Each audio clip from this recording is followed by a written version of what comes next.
On a vu récemment des incendies de tours de communication à Montréal. Il y en a eu 4 dans les derniers jours, Laval et Laurentides. Et on s'est demandé pourquoi des gens s'en prennent particulièrement aux tours de communication.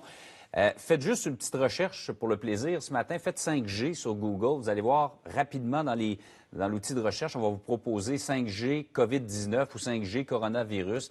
Il y a des théories qui font un lien entre ces tours-là de communication et la propagation du coronavirus. On va en parler avec Jonathan Jarry, communicateur scientifique pour l'Organisation pour la science et la société de l'Université McGill. Bonjour.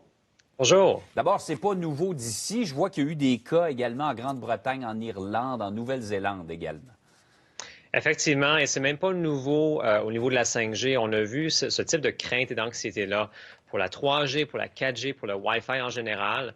La différence, c'est que quand on active ces technologies-là, il n'y a rien vraiment qui se passe au niveau mondial. Là, on commence à déployer la 5G. On voit une pandémie mondiale. Donc, il y a des gens qui font le lien entre les deux.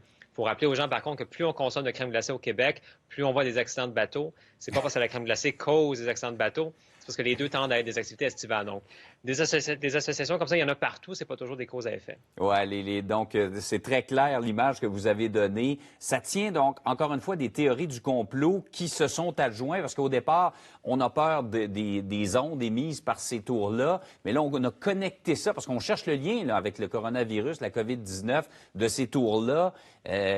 Ça pourrait causer des problèmes qu'on comptabilise dans les morts qui sont rapportés faisant partie de la COVID-19? Écoutez, il y a tout plein de théories farfelues et différentes pour essayer de faire rentrer ça les deux ensemble, même si ça ne fait pas du tout ensemble.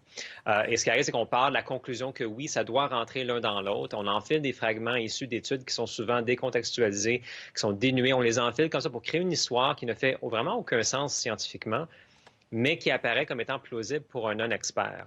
La technologie 5G, le type de signal qui est utilisé pour la 5G a été très bien étudié. Il y a plein d'études là-dessus. Il y a un ensemble d'études qui ont été vraiment analysées par plein d'organisations, dont l'Organisation mondiale pour la santé, les Instituts nationaux du cancer aux États-Unis.